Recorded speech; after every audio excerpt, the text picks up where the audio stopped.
we're going. Okay. Welcome to the Lanna Traditional House Museum. We are in a kitchen as would have been before Thailand really modernized, and specifically northern Thailand. So here we have one of my favorite features. We have a clay hearth. And what's lovely about this style of stovetop, in quotes, is that you can have different kinds of cooking happening all in the same space. Over here we have a clay stove. You would actually put hot coals in here, and then there's perforated holes underneath that allow oxygenation to continue so that the coals keep burning. But then of course the ash falls through as they burn down, so the coals also don't get basically embanked in their own ash. And on top of this, you can put any number of kinds of cooking vessels, whether clay or metal, pots, pans, it all works. We've actually taken a traditional Lanna cooking class, workshop actually, and we cooked on a stove exactly like this. Over here, you have your grilling station. Sausage is very popular in this part of Thailand. Chiang Mai sausage is something you must absolutely try. And then over here, they have on display a clay pot with a lid on it. It is actually sitting on a straw ring, and that's because it's already been heated up, and the residual heat from the clay is just going to keep it cooking. And it's a kind of dish that should maybe slow cook, and maybe geng hang lei, wonderful Burmese pork belly curry, perhaps. Maybe one might hope, right?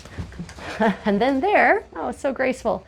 Then here we have basically this is for smoking foods. So you take the residual smoke that rises from the hearth, and then things that need to be dried and smoked for preservation are placed here, and they do.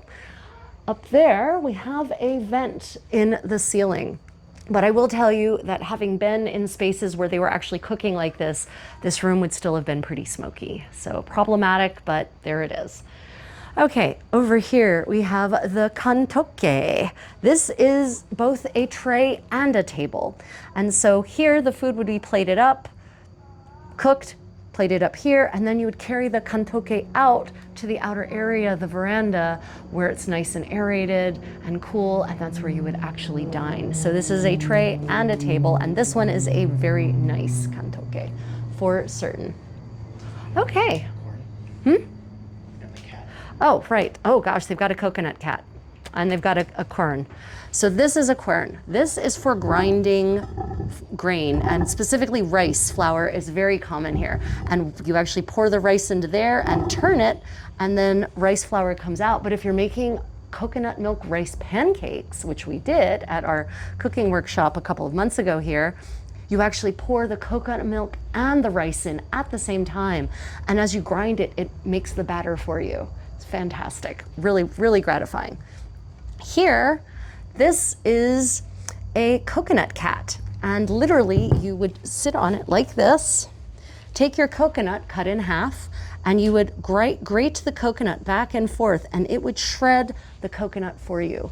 And of course, I can absolutely imagine that people would end up with what I call coconut hand, from the coconut slipping off and accidentally scraping the palm of your hand down the grater. What else do we have here?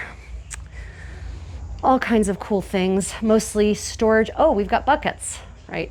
So these buckets can be used for making grass jelly, which is a specialty here in northern Thailand. They're actually grass jelly bars, sometimes like little huts on the street where you can get grass jelly in a variety of flavors and combinations for the more modern take on the classic, right?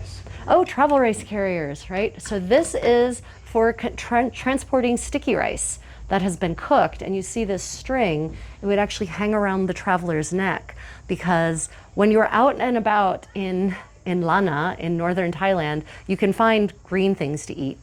You can find fruit to eat, but you can't find cooked sticky rice. So they would just trust that when they were out traveling or going out to the fields to work, that they could find things to accompany their sticky rice with. How cool is that? Yep. Okay, well everyone, thank you for joining us for this quick tour of a traditional Lanna kitchen. Stay creative, guys.